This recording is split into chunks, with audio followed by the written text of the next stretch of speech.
off with your announcements. There will be an FCCLA state officer here today to discuss star events with the Liberty North members that will go to competition next week. Those members should meet in Mrs. Fowler's room 1010 during Eagle Hour. Sophomores, Jostens plans to be here on Tuesday, February 3rd during lunch periods to take additional class ring orders. If you have not ordered your class ring and would still like to, please be sure to see the sales rep at this time. Also, be sure to bring your $50 deposit. That is all we have for your announcements today. Now over to Olivia with your World News Wednesday.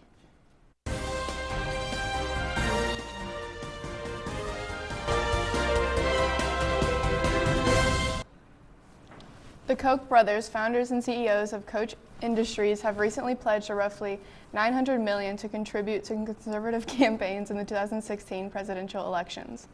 The Kochs have a history of being big political donors, but these new funds match the individual budgets of the Republican and Democratic parties, both of whom spent $1 billion the 2000 elections.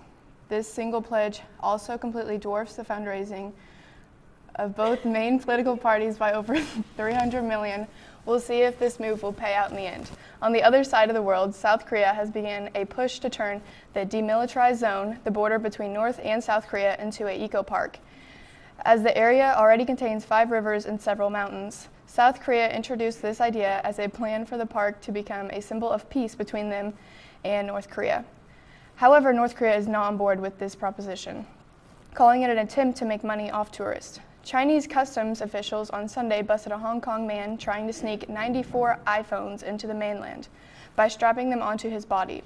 The man caught the attention of inspectors at the Fulton Crossing in Shenzhen, a southern Chinese metropolis bordering Hong Kong, when he walked like someone is carrying a heavy load despite appearing to travel light. Customs officials told CNN on Tuesday. After finding nothing suspicious in his 2 plastic shopping bags, officials asked the man to pass through a metal detector and the alarm went off. Photos released by customs authorities show dozens of neatly shrink-wrapped, shiny iPhones strapped around the man's chest, abdomen, crotch, and thighs with duct tape. Officials discovered both the iPhone 6 and iPhone 5S models and estimated the total value to be at least $94,000. That's it we have on World News Wednesday. Back to weather. Thanks, Olivia. Currently it's 38 degrees outside, but that won't last long as the high for today is 70 with sunny skies. But don't expect the warm weather to stick around as tomorrow's high is 46 with partly sunny skies. Looking into the near future, there is a chance for rain turning into snow this weekend.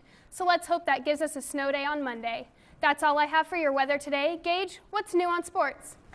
Thank you, Jamie. Monday night, your Liberty North girls varsity basketball team defeated conference opponent Fort Osage. It was a very close game, but the girls stayed strong and beat them, as well as the JV team getting the W also. The noticeable play for the Eagles were Michaela Gassich with 12 and Kaylee Knudsen with 10. Congrats on the game, ladies. Last night, the boys basketball team also played Fort O, winning a very close game. The whole team contributed at crucial times, scoring and defending when needed. It was a great win for the boys, resulting in a 2-0 conference record.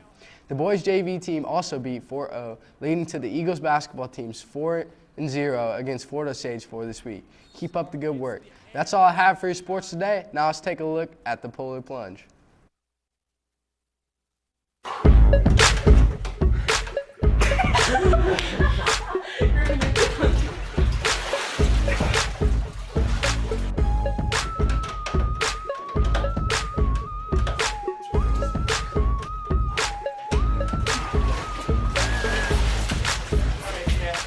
Make sure to participate in Polar Plunge.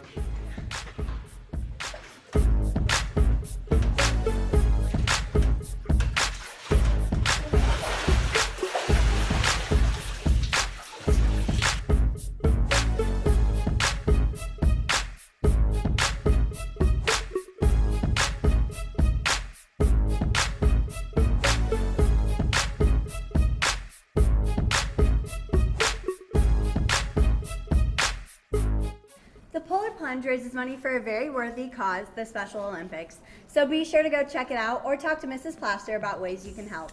And that wraps up today's edition of KNET. We'll be back here tomorrow with your Pop Culture Thursday. But until then, we'll Catch you on the north side.